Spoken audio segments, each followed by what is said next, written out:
See 1.6, structure of the atom. For an atom, there are three main components. As we can see here, we have drawn a hydrogen atom. In the hydrogen atom, there is a proton, a neutron, and an electron. A proton and neutron are always at the center. This is known as the nucleus. Then there are orbiting electrons. These are known as electrons, but they're in shells. In the first shell, there are always 2 electrons maximum. For the second shell, it's 8 electrons maximum. And for GCSE, you need to know that the third shell is 8 maximum. The average radius of a nucleus is around 1 times 10 to the minus 15 to 1 times 10 to the minus 14 meters, whereas the average diameter of the atom, which is the entire thing, is 1 times 10 to the minus 10 meters.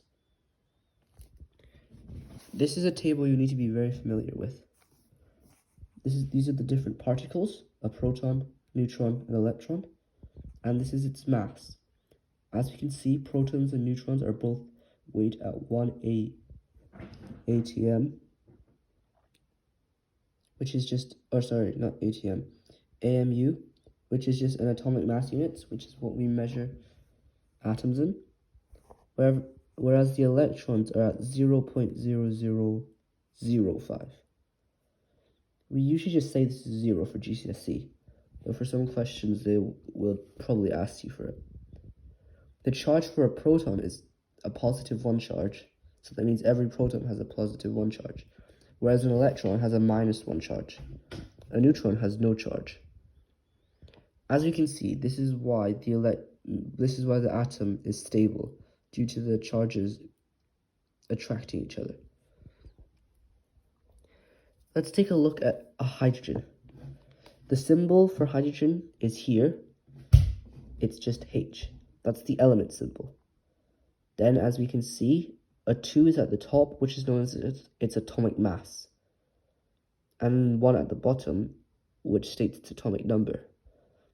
2 and 1 are usually interchanged spots, so 2 could be down here, 1 could be up there. All we need to remember is that atomic mass is the number that's always bigger. The atomic number is the one that's always smaller. The atomic number just means the number of protons. So for example, hydrogen only has 1 proton. And the number of electrons always equals the number of protons. So in this case, we have 1 electron. This only works for atoms though, as we'll see later. Atomic mass is just the mass of the atom. It's always the proton, neutron, and electron combined. For this one, we would just say 2, as 1 electron doesn't really add that much mass. Well, that'll be all for today.